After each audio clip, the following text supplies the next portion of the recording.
Good morning. My name is CeLillianne Green, and I want to thank Reverend Hendler Voss for inviting me to share one of my poems with you this morning. But before I do so, I want to share my connection with this location. I used to be a member of the Unity Center of Truth in the nation's capital, and we rented space from this congregation for several years. I used to come down here. Reverend Lafayette Seymour was the minister. He was a spiritual father to me. And it was in this space that I really began to get my footing in terms of who I am spiritually. And I considered actually attending divinity school. I had gone and visited the Unity School of Divinity in Kansas. Ultimately, I decided I did not need to go to divinity school, but I appreciate this location. And when they tore the building down, I was very sad. And one day when I was walking by and they were doing the demolition, I took one of the bricks, and I have it at my house as a memory of this space and what it meant to me. And there were numerous occasions when I would speak as a lay minister, if you will, lay speaker in our church, and whenever I did that, my mom would be my guest vocalist. She had an amazing voice.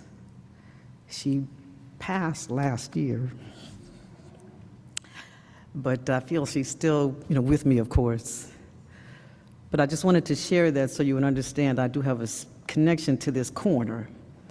And last month I did an event here, an evening of poetry and jazz, which was really very nice. And in preparation for that, I looked on your website, and there's a video about the history of the church. And what I did not know until the week before my event is that this church was founded by abolitionists in 1865, that it's been at this location since 1868, and that one of those founding abolitionists was a man by the name of Oliver Otis Howard.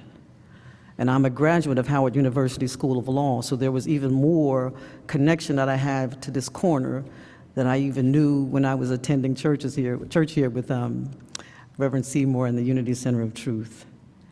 And I've often shared poems when I was at Unity, and the poem I'm going to do for you this morning is called "Your Evolution Will Not Be Televised."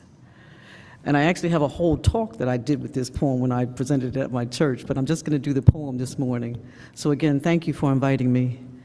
This is called "Your Evolution Will Not Be Televised," and it's sort of my nod to a poet by the name of Gil Scott-Heron, he's deceased now, but he did a poem called "The Revolution Will Not Be Televised." But this is about your spiritual evolution.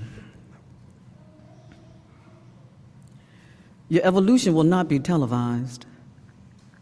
It takes place deep inside. It starts with a still, quiet voice. If you ignore it, that's your choice.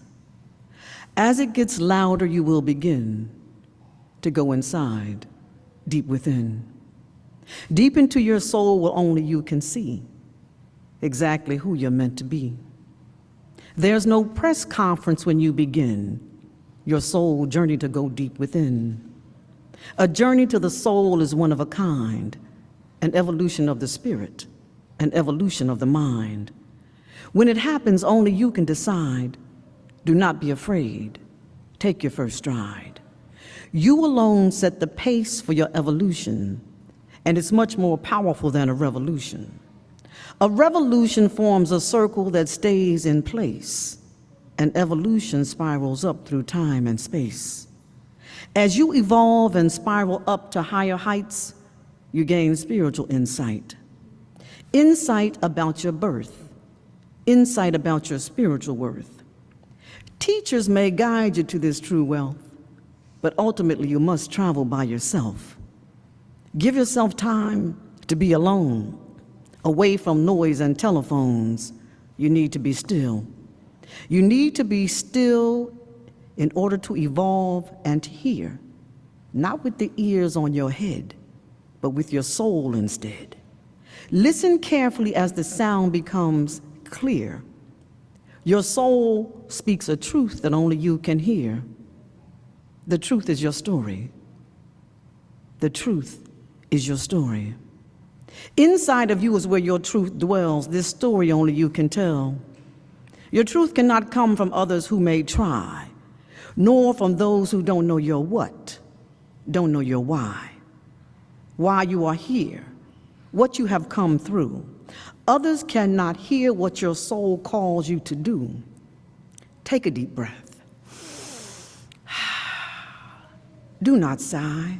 Your soul will connect you to the place of the Most High. Allow your soul to lead. Your soul knows what you spiritually need. Tune in and you will hear. The sound of the soul is crystal clear. As you evolve and spiral up toward that sound, you will reach it without leaving the ground, but you will travel. You will travel beyond who you think you are. Your evolution will take you far. The distance will not come as a surprise, nor will it be televised.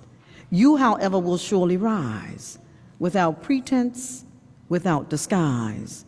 You will rise and you will see. Your evolution has set you free. Your evolution will not be televised. Thank you, thank you, thank you.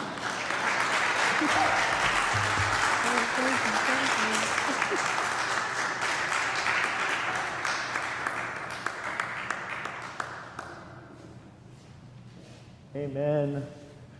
The Spirit is here, and we thank God for that.